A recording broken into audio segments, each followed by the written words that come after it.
अध्याय 26 प्रतिष्ठा। सबसे पहले विंड पवेलियन ने सोचा कि यह लंबे समय तक नहीं चलेगा, लेकिन ये पता चला है कि अधिक से अधिक लोग स्पिरिट उपकरण खरीदने के लिए रेन पवेलियन में आए, जिनमें विंड पवेलियन के नियमित लोग भी शामिल थे। हालांकि यह उतना सस्ता नहीं है, लेकिन ये स्पष्ट रूप से विंड पवेलियन के स्पिरिट टूल से सस्ता है। जब कोई सस्ता सामान मौजूद है तो अधिक महंगा सामान खरीदने की चिंता क्यों करें। रेन पवेलियन ग्राहकों से भर गया है और जी यूवे लगातार हंस रही है। ये परिणाम उसकी अपेक्षाओं से कहीं अधिक है। ये त्यानयुन एक देवता की तरह है जो स्वर्ग से उतरे हैं। उन्होंने बड़ी संख्या में ग्राहकों को आकर्षित करने और उनकी बिक्री में सुधार करने में उनकी मदद की। पवेलियन लॉर्ड जी मुख्यालय निश्चित रूप से आपकी स्थिति को स्वीकार करेगा। उनके बगल के बुजुर्ग भी मुस्कुरा रहे हैं। जी यूवेई ने मुस्कुराते हुए सिर हिलाया और ये त्यानयुन की ओर देखा, जो लगातार दूर से स्पिरिट टूल बना रहा था। उन्होंने आह भरी, युवा मास्टर यी को धन्यवाद, जो इस कठिन समय में मेरी मदद करने के लिए आए। भले ही आप पवन मंडप को दबाने के लिए हमारा उपयोग करते हैं, लेकिन यह वही है जो हमें चाहिए। अब हमें बस यंग मास्टर यी के लिए लगातार सामग्री तैयार करनी है। हमारी बची हुई सामग्री भी उपयोगी है। एक पत्थर से दो शिकार करना। सबसे महत्वपूर्ण बात यह है कि यह युवा मास्टर ही कभी असफल नहीं हुआ, एक बार भी नहीं। ये वाकई हैरान करने वाली बात है। औसत लोहार अब तक कम से कम 2 बार असफल हो चुका है। उनके बगल के बुजुर्ग सहमत थे। फिर सफलतापूर्वक एक और स्पिरिट टूल तैयार किया। डिंग! बधाई हो, लोहार की महारत का स्तर ऊपर उठा। उनका लोहार कौशल उन्नत हुआ, जिसका मतलब है कि वह अब ऊपरी स्तर का स्पिरिट टूल और संभवतः सच्चा स्पिरिट टूल बना सकता है। अब वह ब्लैकस्मिथ के लिए इंटरमीडिएट स्तर पर पहुंच गया है। स्पिरिट टूल बनाने की सफलता दर में वृद्धि हुई है। ऊपरी स्तर स्पिरिट टूल बनाने में सक्षम है और सच्चे स्पिरिट टूल बनाने का मौका है। समान सामग्री का उपयोग करने के बावजूद उच्च स्तर के लोहार द्वारा बनाए गए स्पिरिट उपकरण भी अधिक महंगे होंगे।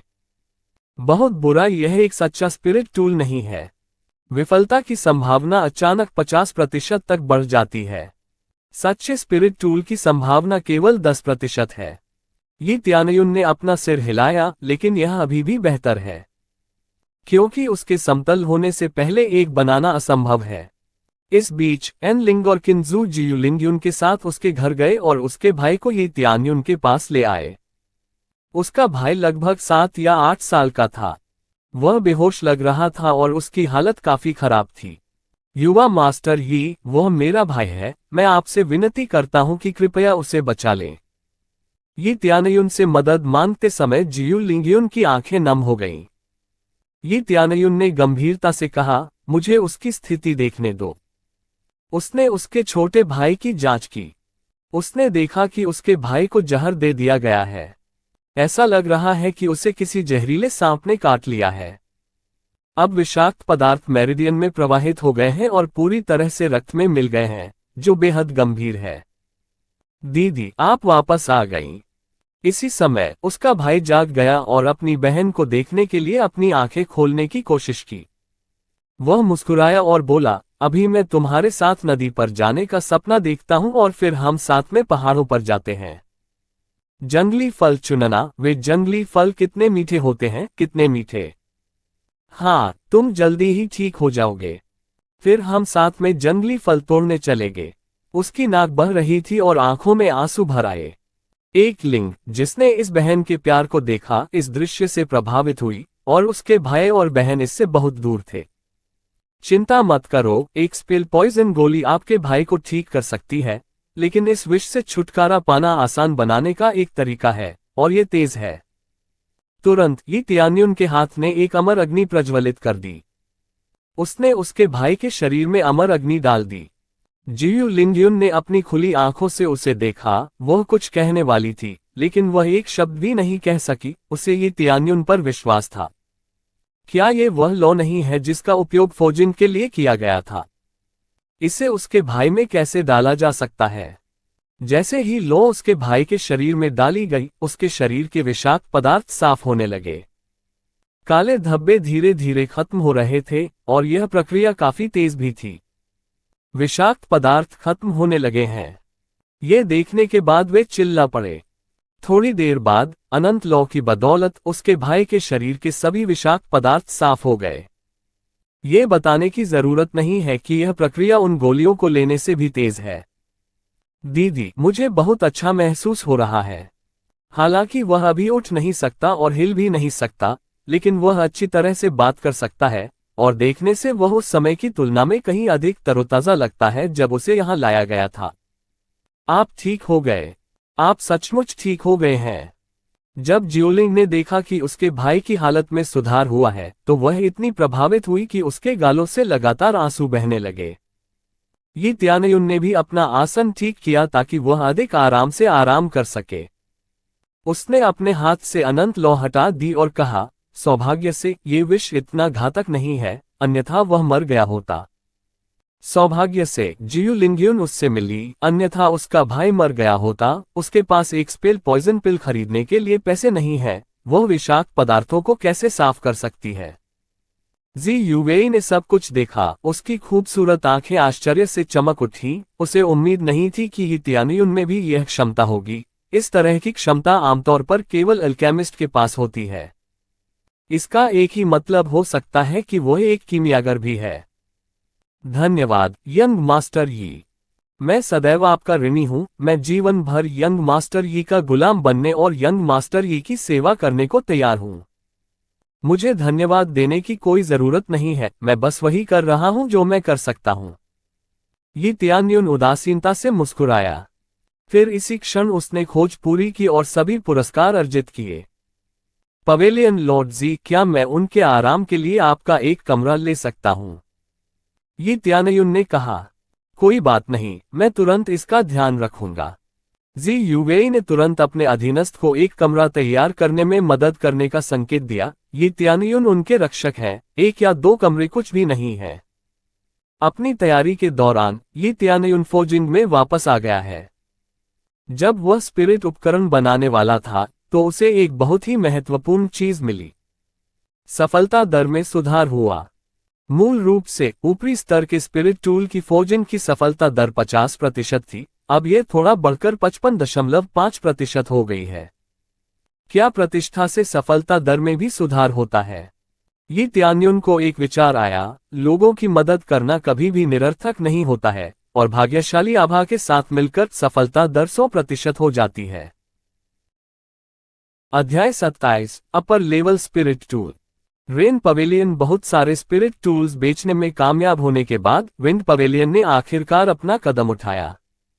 पवेलियन लॉर्ड जी को रिपोर्ट करते हुए, विंड पवेलियन स्पिरिट टूल्स को हमसे 10,000 कम कीमत पर बेच रहा है। और इस तरह होड़ शुरू हो जाती है जब दोनों पक्ष अपने स्पिरिट टूल्स को एक दूसरे से सस्ते में बेचने की कोशिश करते हैं। ये त्यानयुन ने ईमानदारी से सोचा था कि विंड पवेलियन बस बैठकर देखता रहेगा और रेन पवेलियन को अपनी सामग्री खत्म करने देगा, लेकिन स्पष्ट रूप से वे अब और नहीं रुक सकते।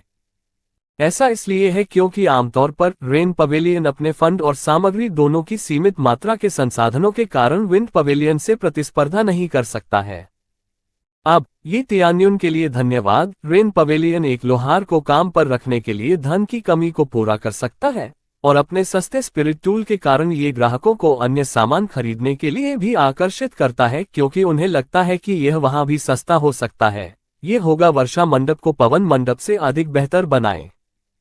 इस तथ्य ने विंड पवेलियन को अब बैठकर देखने में असमर्थ बना दिया, और इस प्रकार उन्होंने कीमत के मामले में भी प्रतिस्पर्धा करने की कोशिश की। आखिरकार उन्होंने अपना कदम उठाया। ये त्यानयुन ने मुस्कुराते हुए कहा, लेकिन मुझे लगता है कि हमारे पास उतने स्पिरिट उपकरण नहीं बचे हैं। ठीक है। उन्होंने दर्जनों स्पिरिट हथियारों को परिष्कृत किया है, ये संख्या वास्तव में उतनी अधिक नहीं है। हालांकि विंड सिटी में स्पिरिट हथियार की मांग उतनी अधिक नहीं है, इसलिए अब जब वे काफी बिक गए हैं तो शुरुआत में यहाँ इतने अधिक ग्राहक नहीं बचे होंगे।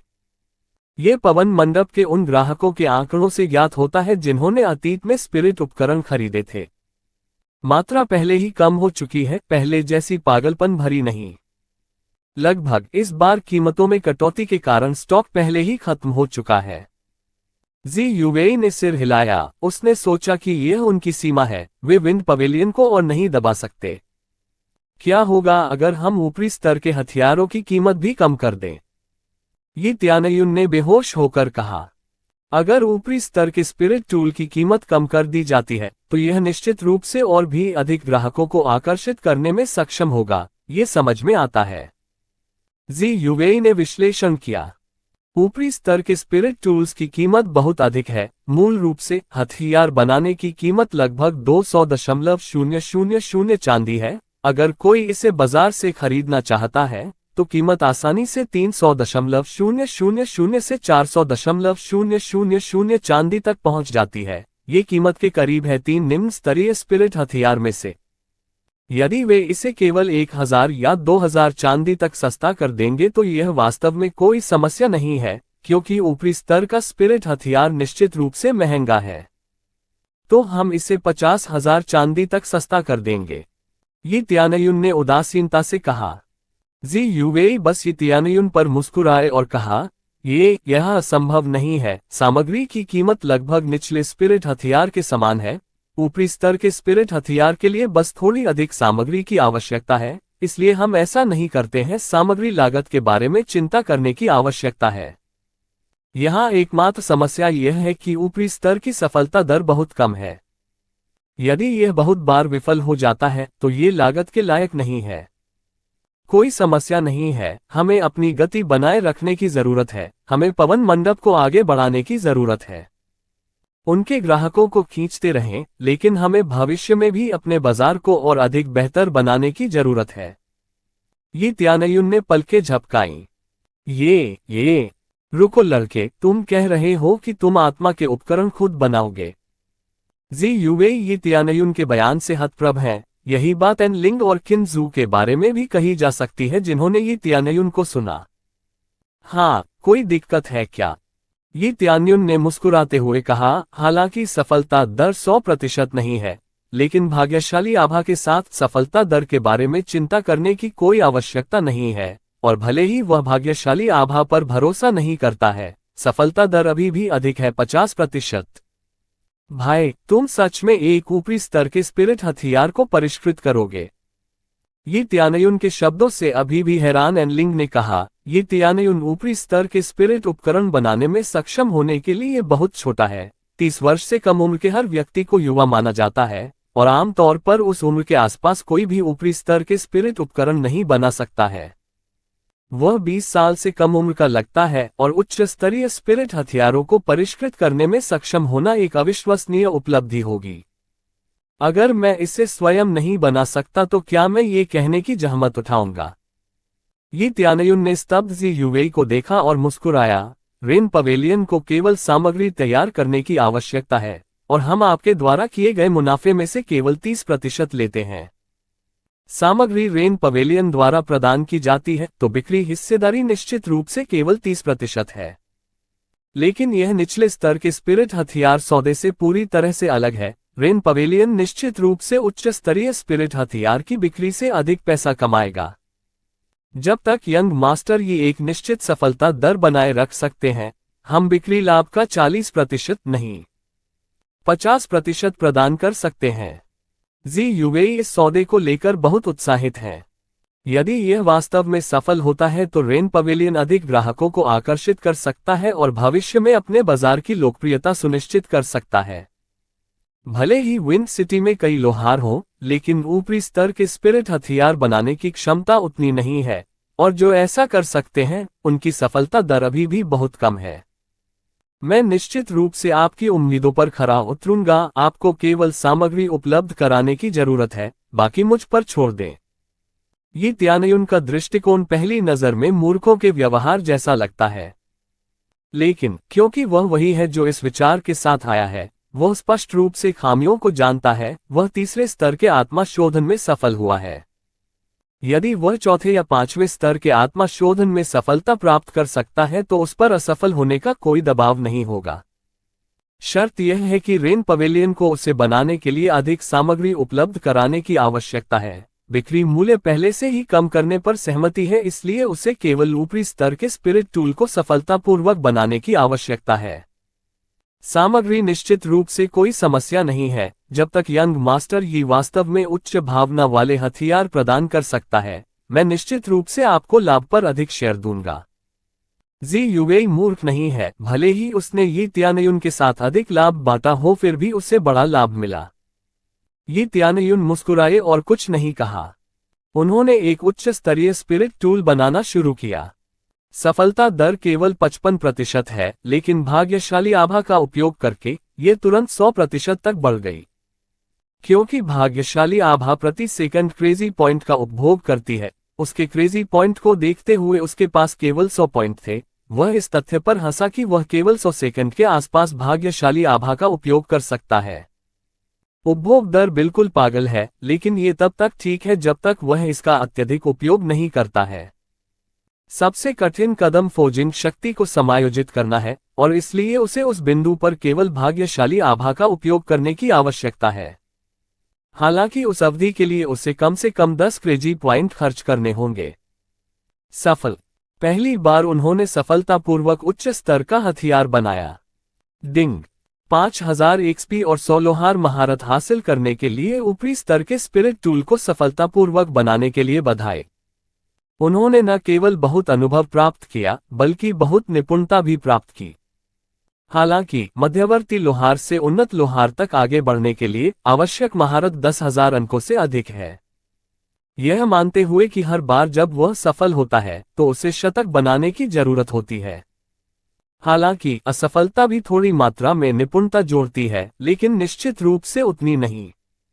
वास्तव में सफल चमकदार ऊपरी स्तर की आत्मा उपकरण, वे सभी चौंक गए हैं और उनके सभी चेहरे लाल हो गए हैं। उनके लिए ये पहले से ही एक दुर्लभ खजाना है। इस तथ्य ने जी युवेई को आश्चर्यचकित कर दिया। क्या उसके अपने भाई इतने अच्छे हथियार बनाने में सफल हो सकते हैं? जी युवेई ऐसा नहीं सोचते। इस तथ्य ने जी युवेई को आश्वस्त किया कि वह एक मास्टर शख्सियत के सामने खड़ी है, उसे भविष्य में यी त्यानयुन के साथ संपर्क में रहने की जरूरत है। अध्याय 28 कुचलना। हम कीमत भी कम करेंगे और अपने ग्राहकों को वापस लाएंगे जब तक कि वे कीमत और कम न करें। पवेलियन लॉर्ड लियांग ने विनम्रतापूर्वक कहा। रेन पवेलियन ने इस बार उन्हें पूरी तरह से रोक दिया। अभी जो कुछ भी हो रहा है वह मास्टर कोन का धन्यवाद है। वह मास्टर कोन की ओर उदासीनता से देखता है। यदि मास्टर कांग ने पहले ही त्यानयुन को उकसाया नहीं तो क्या रेन पवेलियन में ऐसा अवसर होगा? अब मुनाफा कमाना तो दूर, वे अपना कीमती ग्राहक भी खो रहे हैं। मास्टर कोन स्तब्ध रह गया। इस बिंदु पर वह कैसे सोच सकता है कि यी त्यानयुन एक कचरा है? भले ही उसने प्रत्यक्ष रूप से यी त्यानयुन को एक स्पिरिट उपकरण बनाते हुए देखा था, फिर भी उसे इस पर विश्वास नहीं हुआ, और अब यी त्यानयुन द्वारा इतने सारे स्पिरिट उपकरण बनाने के बाद उसने खुद को अवाक पाया।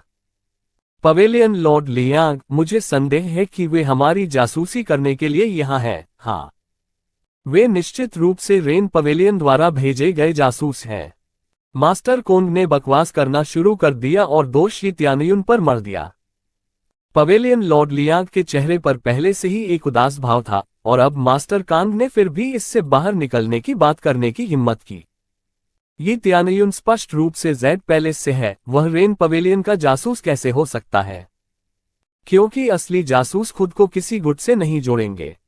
किसी भी गुट के साथ जुड़ना मतलब उस गुट के दुश्मन का भी दुश्मन बनना है। यह कोई बुद्धिमानी भरा कदम नहीं है। अचानक एक गार्ड हौंफते हुए तेजी से बाहर से ऊपर की ओर भागा। जैसे ही उसने पवेलियन लॉर्ड लियांग को देखा तो वह चिल्लाया, बुरी खबर। रेन पवेलियन ने ऊपरी स्तर के स्पिरिट टूल को कीमत पर बेचना शुरू कर दिया। कीमत हमारी तुलना में 50,000 चांदी कम। क्या? वे सभी स्तब्ध हैं, क्योंकि ऊपरी स्तर का स्पिरिट टूल बहुत दुर्लभ है, इसलिए कीमत को इतना कम करने की कोई आवश्यकता नहीं है। रेन पवेलियन द्वारा कीमत इतनी कम करने के कुछ ही संभावित कारण हैं। पहला यह है कि ऊपरी स्तर के स्पिरिट टूल बहुत अधिक हैं, और दूसरा यह है कि मांग बहुत कम है, जिससे कीमत गिर गई है। और यदि वे इसे भी कम नहीं करते हैं तो वे और अधिक ग्राहक खो देंगे। क्योंकि रेन पवेलियन की प्रतिष्ठा आसमान छू रही है, अधिक लोग विंड पवेलियन की तुलना में रेन पवेलियन के साथ व्यापार करना पसंद करेंगे। उनके पास एकमात्र समाधान यह है कि palace Lord Liang rain pavilion के साथ बातचीत करें और उम्मीद करें कि वे कीमत कम करने की अपनी रणनीति बंद कर देंगे। भले ही रेन पवेलियन बहुत सारे स्पिरिट उपकरण बेचने में कामयाब रहा, लेकिन जरूरी नहीं कि भविष्य में ऐसा ही हो। लेकिन इससे यह तथ्य नहीं बदलेगा कि यह विंड पवेलियन है और इसने उनके नाम को खराब कर दिया है।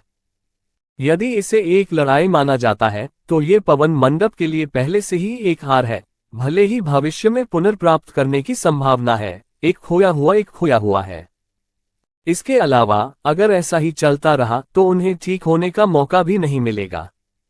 उन्होंने फिर से कीमत कम कर दी। इसके अलावा इस बार यह ऊपरी स्तर का स्पिरिट टूल है। रेन पवेलियन का मालिक पागल है। ये पवेलियन लॉर्ड लियांग को परेशान कर रहा है। ये स्थिति पहले की तुलना में बहुत खराब है।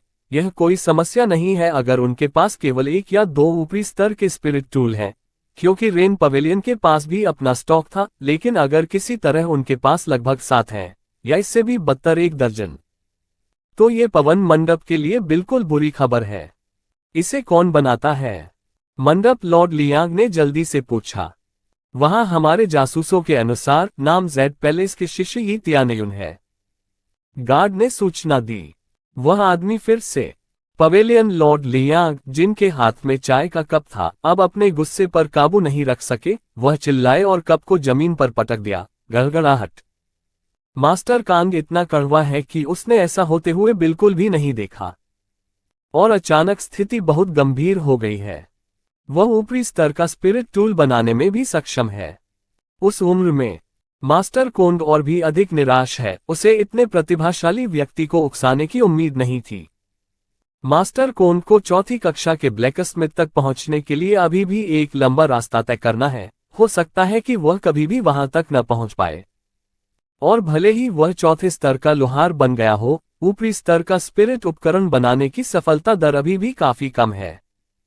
अब वह अधिकतम यही कर सकता है कि एक मध्यम स्तर का स्पिरिट टूल तैयार कर ले, और तब भी उसकी सफलता दर केवल 30% है। वह यी तियानयुन की तुलना में कुछ भी नहीं है। हालांकि पवेलियन लॉर्ड लियांग मास्टर कोंड से नाराज नहीं हुए और आगे की रिपोर्ट का इंतजार किया। कुछ ही समय बाद जासूस आश्चर्यचकित चेहरे के साथ वापस लौटा। वह 3 नहीं 4 ऊपरी स्तर के स्पिरिट उपकरण बनाता है, और वे अभी रुकने की योजना नहीं बनाते हैं। मैंने सुना है कि वे 10 से अधिक ऊपरी स्तर के स्पिरिट उपकरण बनाएंगे। उद्धरण चिन्ह। वे पवन मंडप हैं, और समय समय पर कई ऊपरी स्तर के स्पिरिट उपकरण होते हैं जो पहले से ही राजधानी को दिखा रहे हैं। जो लोग ऊपरी स्तर के स्पिरिट उपकरण बना सकते हैं वे विशेष रूप से प्रसिद्ध गुट से जुड़े हुए हैं, और इस दर से रेन पवेलियन की प्रतिष्ठा आसमान छू जाएगी और विंड पवेलियन धूल में मिल जाएगा। एक गुट के रूप में जो व्यापार में माहिर है, उनके उत्पाद की गुणवत्ता प्राथमिकता है, क्योंकि उनके उत्पाद की गुणवत्ता ही उनकी ताकत को भी परिभाषित करती है। ग्राहक चाहे कोई भी हो, चाहे वह परिवार हो या किसान, जाहिर तौर पर बेहतर गुट से ही खरीदारी करेगा। कोई आश्चर्य नहीं कि जी युवेई बहुत उत्साहित है। वह जानती है कि उसका व्यवसाय काफी समय तक फलेगा फूलेगा। कोंग शिंग फेग, एक गलत आदमी को उकसाने के लिए धन्यवाद। अब उसकी नजर हम पर पड़ गई और यह अनर्थ हो गया। पवेलियन लॉर्ड लियांग ने मास्टर कोंग को मास्टर के रूप में संबोधित करना बंद कर दिया और इसके बजाय उसे उसके असली नाम से बुलाया। वह बहुत गुस्से में है, खासकर जब उसे विंड पवेलियन छोड़ने से पहले यी तियानयुन के शब्द याद आए, जिसमें उसने कहा था कि उसे अपने सहयोगी को सावधानीपूर्वक चुनने की जरूरत है, और उसे इसका एहसास भी हुआ। देर हो चुकी है कि उसे जिसका पक्ष लेना चाहिए वही तियानयुन है। पवेलियन लॉर्ड लियांग, मैं। इससे पहले कि मास्टर कांग अपना वाक्य पूरा कर पाता, पवेलियन लॉर्ड लियांग ने अपना हाथ लहराया और उसे रोका। और मत कहो, अब तुम यहां हमारे मेहमान नहीं हो। पवेलियन लॉर्ड लियांग ने तुरंत उसे भगा दिया। वह जानता था कि तियानयुन विशेष रूप से कोंग शिनफेंग को निशाना बना रहा था। यदि उस समय उसने जिसका पक्ष लिया वही तियानयुन है, तो ऐसा कुछ नहीं होगा और उसका व्यवसाय हमेशा की तरह सुचारू रहेगा। कोंग शिनफेंग अब और भी अधिक कड़वा है। क्रोधित मंडप लॉर्ड लियांग के सामने वह अपनी हत्या का इरादा दिखा रहा है। हालांकि यह मंडप लॉर्ड लियांग की ओर नहीं बल्कि ये तियानयुन की ओर निर्देशित है। तो फिर मैं छुट्टी ले लूंगा। कोन शेन फेग मुड़ा और चला गया, अपने होंठ चबाते हुए। उसका चेहरा उदास था और कोने पर उसने आकाश का हत्यारा अर्थ दिखाया। बहुत अच्छा, तो आप इसे इस तरह से खेलना चाहते हैं। मैं नहीं करना चाहता, अब तक मेरे हाथ गंदे हो चुके हैं। ऐसा लगता है कि अब मेरे पास कोई विकल्प नहीं है। कोन शेन फेग के जाने के बाद पवेलियन लॉर्ड लियांग ने माफी मांगने के लिए किसी को नहीं भेजा, क्योंकि उन्हें लगा कि इससे उनका झगड़ा खत्म हो जाएगा। लेकिन फिर भी अगर ऐसा ही चलता रहा तो वे लंबे समय तक टिक नहीं पाएंगे। फोर्जिंग गॉडसैक की मदद मांगने के अलावा कोई विकल्प नहीं है, ये तियानयुन। आप मुझे सिखाने के लिए अभी 100 साल पहले हैं। लियांग तियानचेन गुस्से में है। उसे अब कोई परवाह नहीं है, उसे कोई परवाह नहीं है कि गलती किसकी है। महत्वपूर्ण बात समाधान ढूंढना है और वह निश्चित रूप से जवाबी लड़ाई लड़ेगा। अध्याय 29 लूट। ये तियानयुन की बदौलत रेन पवेलियन की प्रतिष्ठा में नाटकीय रूप से वृद्धि हुई। कम कीमत के कारण ऊपरी स्तर के स्पिरिट टूल के पीछे जाने से उन्हें बहुत सारे ग्राहक मिले और ये तियानयुन ने सुनिश्चित किया कि उनके पास बेचने के लिए पर्याप्त स्पिरिट टूल हों। कुछ ही समय बाद जब उसे एहसास हुआ कि उसकी आध्यात्मिक शक्ति समाप्त हो गई है, तो वह प्रभाव को बेहतर बनाने के लिए क्रेजी मोड के साथ रिकवरी पिल का उपयोग कर सकता है, लेकिन इसकी अपनी सीमा भी है। ये तियानयुन लड़खड़ाया और लगभग जमीन पर गिर पड़ा। युवा मास्टर यी, क्या आप ठीक हैं? जी युवेई पूरे समय उसे देखती रही है। वह ग्राहकों से निपटने में व्यस्त है, लेकिन उसने कभी भी ये तियानयुन को अपनी नजरों से ओझल नहीं होने दिया। ऐसा लगता है कि मैंने अपने आप पर कुछ ज्यादा ही जोर लगा दिया है। मुझे एहसास ही नहीं हुआ कि मैं काफी समय से मेहनत कर रहा हूं। ये तियानयुन ने अपना सिर हिलाया। छठे ऊपरी स्तर के स्पिरिट उपकरण बनाने के बाद वह जानता है कि यह उसकी सीमा है। वह लगातार बना रहा है। यद्यपि रिकवरी गोली का उपयोग करके आध्यात्मिक शक्ति को पुनः प्राप्त किया जा सकता है, फिर भी उसे ठीक होने के लिए अच्छे आराम की आवश्यकता है। युवा मास्टर यी, आपको आराम करने की जरूरत है। ग्राहक आपके ठीक होने तक प्रतीक्षा कर सकते हैं। आप बिना आराम किए लगातार स्पिरिट टूल्स बना रहे हैं। जी युवेई ने मना लिया। ये तियानयुन ने सिर हिलाया और पूछा, पवन मंडप के साथ चीजें कैसी चल रही हैं? क्या उन्होंने कोई कदम उठाया है? फिलहाल कोई महत्वपूर्ण हलचल नहीं है। उनके पास शुरू करने के लिए उतने ऊपरी स्तर के स्पिरिट उपकरण नहीं है। वे हमारे जैसी कीमत पर भी नहीं बेच पाएंगे, सस्ता तो दूर की बात है। जी युवेई ने कहा कि विंड पवेलियन का कारोबार जल्द ही चरमरा जाएगा। लंबे समय से हमारा वर्षा मंडप पवन मंडप से अभिभूत हो गया है।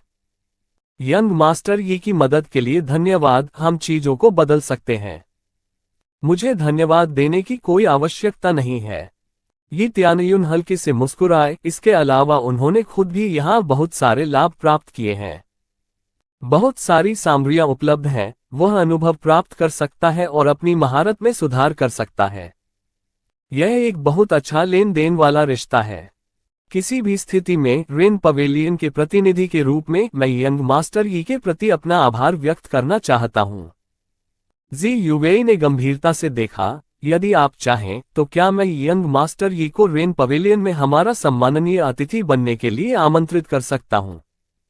मुझे नहीं लगता कि यह कोई समस्या है, लेकिन मैं यहां इतनी बार नहीं आऊंगा। यदि आप सोचते हैं कि यहां एक सम्मानित अतिथि बनने के बाद मैं आपको हमेशा एक आध्यात्मिक उपकरण प्रदान कर सकता हूं, तो आप गलत व्यक्ति से पूछ रहे हैं। वह हर वक्त यहां नहीं रह सकता। वह बस कुछ सामान खरीदने के लिए यहां आता है। यदि यह मास्टर कान के कारण नहीं है तो संभवतः यह इस तरह से नहीं होगा। तो वह वैसा ही करेगा जैसा उसने शुरू में योजना बनाई थी। कुछ सामग्री खरीदेगा, जेड पैलेस में लौटेगा और जाली बनाएगा, फिर उसे बार बार बेचेगा। इस तरह वह धीरे धीरे ही सही जेड पैलेस को मजबूत कर सकता है, लेकिन कोई गलती न करे। उसने जो कुछ भी किया वह जेड पैलेस के लिए नहीं बल्कि अपनी चाची के लिए किया। मैं आप पर रुकने के लिए दबाव नहीं डाल रहा हूं। मैं यंग मास्टर यी को हमारा सम्माननीय अतिथि बनने दे रहा हूं। आप जब चाहें दोबारा आ सकते हैं। जी युवेई जानती है कि वह बहुत ज्यादा उम्मीद नहीं कर सकती, लेकिन वह जानती थी कि तियानयुन के संपर्क में रहने से भविष्य में और अधिक अवसर मिलेंगे। डिंग। बधाई हो, रेन पवेलियन को विंड पवेलियन को दबाने में मदद करने का कार्य पूरा किया, 5000 एक्सपी प्राप्त किया, जी यूवेई अनुकूलता 100, प्रतिष्ठा 10 अंक और 500 स्वर्ण। डिंग। आत्मा शोधन क्षेत्र के चौथे स्तर तक पहुंचने के लिए बधाई। लगता है कि मेरी सारी मेहनत वास्तव में सफल हो गई। ये त्यानयुन वास्तव में संतुष्ट है, यहाँ रहना और निर्माण जारी रखना राक्षसों को मारने की तुलना में बहुत तेज है। ये सिर्फ इतना है कि पुरस्कार उतना नहीं है जितनी उसे उम्मीद थी। राक्षसों को मारने के साथ भी ऐसा ही है। फिर मैं अपने कमरे में जाकर आराम करूंगा और फिर बाद में काम करना जारी रखूंगा। ये त्यानयुन धीरे धीरे आगे बढ़ा। उसे थोड़ा चक्कर सा महसूस हुआ। मेहमानों को नमस्ते कहने के बाद उसने आराम करने के लिए कमरे में वापस जाने की योजना बनाई। उन्होंने कुछ दिनों के बाद वापस जाने की योजना बनाई क्योंकि प्राचीन खंडहरों को विसर्जित करते हुए स्वर्ग में प्रवेश करने की तैयारी के लिए ज्यादा समय नहीं बचा था। जब वह कमरे में लौटा तो उसने अपना स्टेटस बार देखा कि वह अब तक कैसा कर रहा है। मेजबान, ये त्यानयुन। स्तर 14, आत्मा शोधन क्षेत्र का चौथा स्तर। व्यय 3780 बटा 80,000। Crazy point 382। प्रतिष्ठा 20। खेती की तकनीक, डार्क नॉर्थ डिवाइन आर्ट। क्षमताएं, सितारों को अवशोषित करने की महान तकनीक, ईगल पंजा कला, गिरने वाले पंख वाली तलवार तकनीक और तैरते बादल कदम। हथियार, ठंडी मुट्ठी। कवच, स्नो वुल्फ बैटल बूट्स और दिव्य कवच। दिव्य क्षमता, पागल मोड और भाग्यशाली आभा। उन्होंने काफी एक सब कमाया। कठिनाई एक बार में कई गुना बढ़ गई है, पहले की तरह थोड़ी सी भी नहीं बढ़ी है। लेकिन कुल मिलाकर यह अभी भी थोड़ा आसान है, कम से कम उन पागल खेती तकनीकों से बेहतर है। ऐसा कोई रास्ता नहीं है जिससे वह इतनी आसानी से सफल हो सके। बुरा नहीं है, इसे जारी रखो। ये त्यानयुन ने सिर हिलाया। इस समय वह आराम करने की तैयारी कर रहा था। उसके पीछे से एक ठंडी हवा का झोंका आया और ठंड उसकी पीठ पर छुरा घोंपने जैसी महसूस हुई, बहुत तेज और शांत। डिंग। चेतावनी, चेतावनी, खतरा, खतरा। सिस्टम की आवाज उसे लगातार आने वाले खतरे के बारे में सचेत करती रहती है। ये हो सकता है एक हत्यारा, वह सोचने लगा। अगले ही पल ये त्यानयुन ने कहा, दिव्य कवच पूर्ण प्रभाव सक्रिय करें। अचानक उसके पीछे से कुछ दुर्घटनाग्रस्त हो गया और ये त्यानयुन सीधे जमीन पर उड़ गया, लेकिन उतरने से पहले उसने किसी को बाहर उड़ते हुए और दीवार से टकराते हुए सुना। तभी उसने उसका दम घुटने की आवाज सुनी। वहां कौन है? ये त्यानयुन हैरान था, सब कुछ इतना शांत था, उसे किसी की मौजूदगी का एहसास नहीं हुआ। यदि सिस्टम ने उसे चेतावनी नहीं दी तो उसे कभी पता नहीं चलेगा कि किसी ने उस पर हमला किया है। उसे उम्मीद नहीं थी कि यह प्रणाली उसे खतरे से आगाह करने में सक्षम होगी। जब उसने पीछे मुड़कर देखा तो उसे काले कपड़े में एक आदमी जमीन पर पड़ा हुआ मिला। किसी प्रकार के दबाव के कारण वह अब जमीन पर पड़ा हुआ है। सौभाग्य से मेरे पास दिव्य कवच है, अन्यथा मैं मर गया होता। ये त्यानयुन ने हत्यारे को ठंडी नजरों से देखा। दिव्य कवच के प्रभाव में प्रतिबिंब नामक क्षमता होती है। ये प्रतिद्वंद्वी से होने वाली क्षति का आधा हिस्सा प्रतिबिंबित कर सकता है, लेकिन ये केवल हाथापाई के हमले को प्रतिबिंबित कर सकता है। ये शक्ति। हत्यारा अपने पैरों पर खड़ा हो गया और भ्रमित हो गया। वह नहीं जानता था कि किस कारण से वह उड़ गया और उसे इतनी गंभीर चोट पहुंची। आपको किसने भेजा? ये त्यानयुन ने हत्यारे पर अपनी नजर सीधी की और आगे बढ़ गया। हर कदम बहुत भारी है। उसने देखा कि हत्यारे की आंखें थोड़ी हिल गईं और अचानक वह उछलकर उसके पास पहुंच गया। गति औसत कृषक की तुलना में तेज थी। ये हत्यारा कम से कम आत्मा शोधन क्षेत्र के तीसरे स्तर का है, जो काफी आश्चर्यजनक है। जमाना।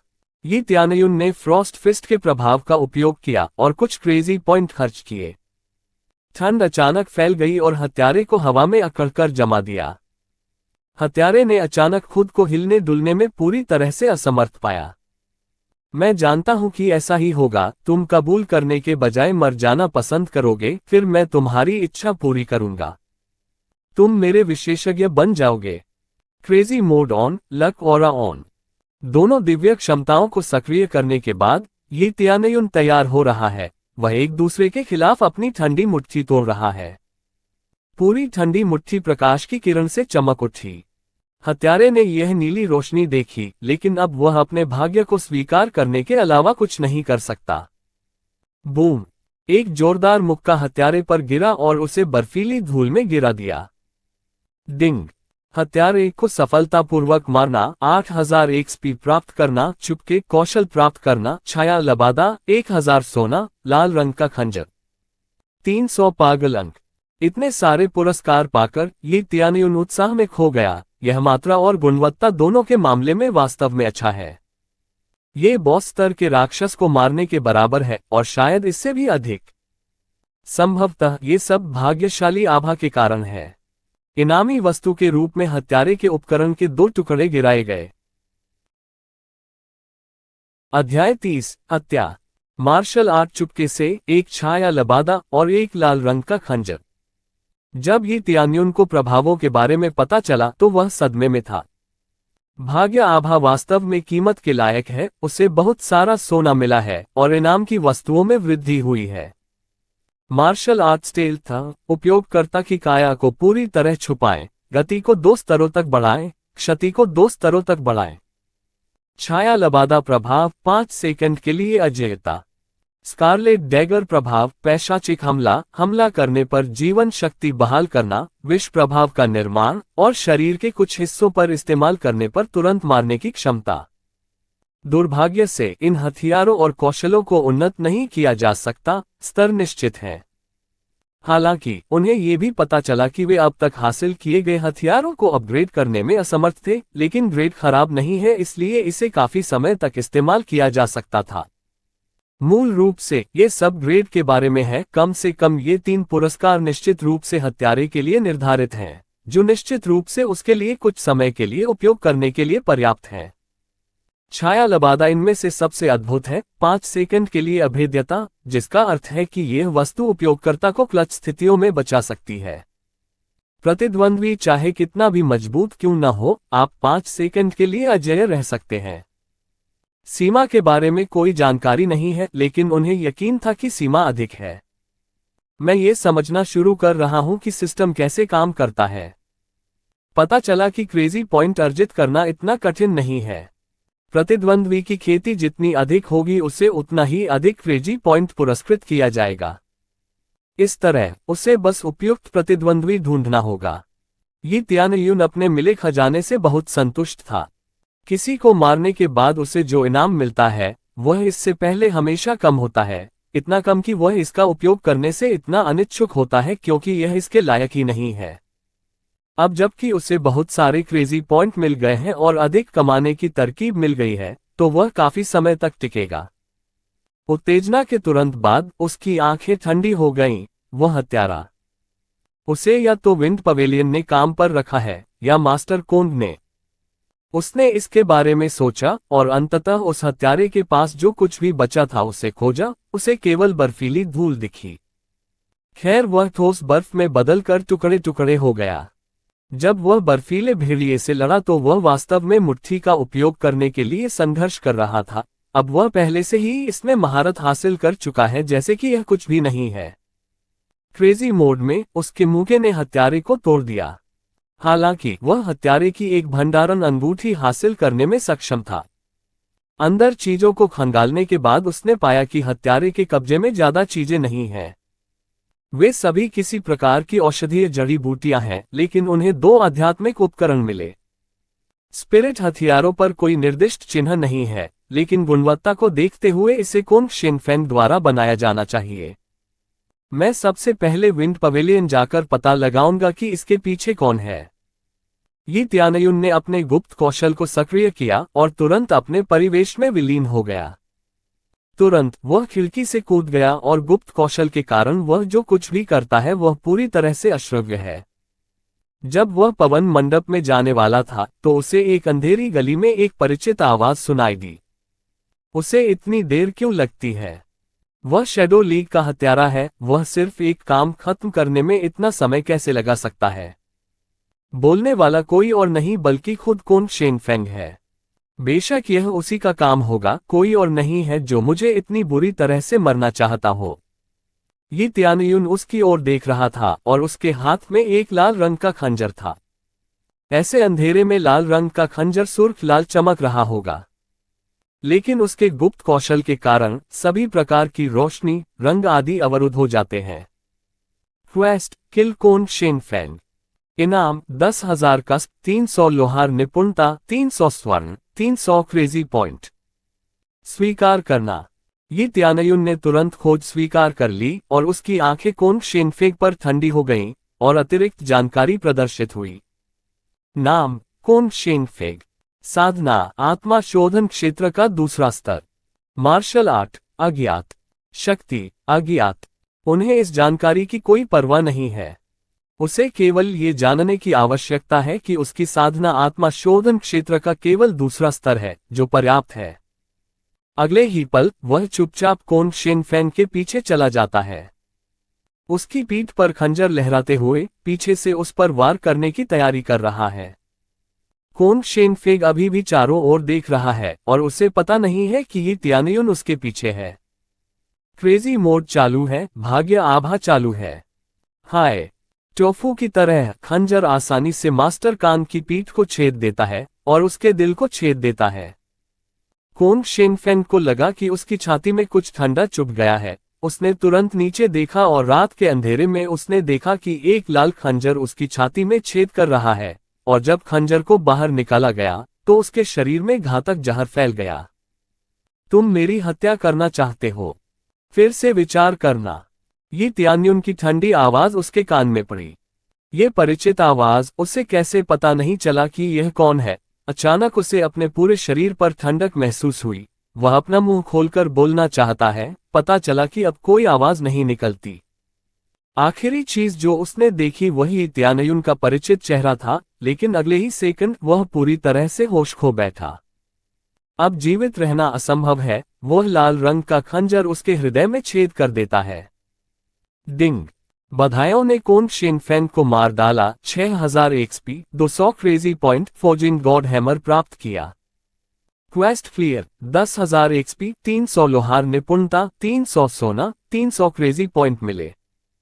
पुरस्कार सीमित है और विशेष रूप से अच्छे नहीं है, लेकिन किसी चीज ने उनकी रुचि जगाई। Forging God hammer. ये त्यानयुन ने आइटम बार का निरीक्षण किया। उन्होंने प्रभाव देखा। फोर्जिंग की शक्ति में वृद्धि, एक निश्चित संभावना है कि आइटम की गुणवत्ता में सुधार किया जा सकता है, जो आइटम के मूल्य पर निर्भर करता है। ये फोर्जिंग गॉड हैमर कोई हथियार नहीं है, न ही कोई हथौड़ा है।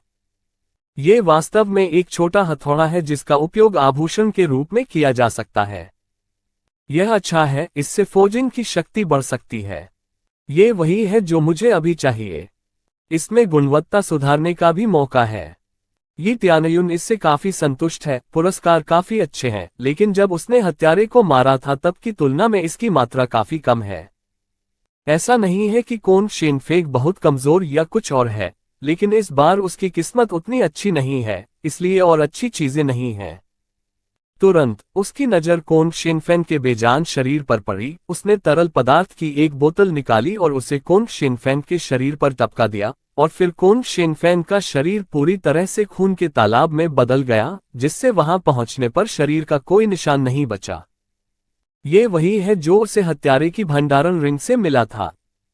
ये निश्चित रूप से एक कलाकृति है जिसका उपयोग सबूतों से छुटकारा पाने के लिए किया जाता है, और यह एक हत्यारे के लिए आवश्यक वस्तु है। अपने ग्राहक के लिए हत्यारे की वस्तु का उपयोग करना कितनी बड़ी विडंबना है। ऐसे स्थान पर इस शरीर को छोड़ने से केवल निर्दोष लोगों को अनावश्यक काम मिलेगा। ये त्यानयुन की आंखें ठंडी हो गईं। शुक्र है कि हत्यारा उसके पीछे चला गया। अगर हत्यारा इसके बजाय एन लिंग को निशाना बनाता है तो परिणाम अलग हो सकते हैं। उसे एहसास होता है कि इस तरह के माहौल में वह कभी भी मर सकता है, या इससे भी बुरा ये हो सकता है कि वह जिन लोगों से प्यार करता है उन्हें अपनी गलती का खामियाजा भुगतना पड़ सकता है। अपने आसपास के लोगों की खातिर उसे अब से अधिक सावधान रहने की जरूरत है।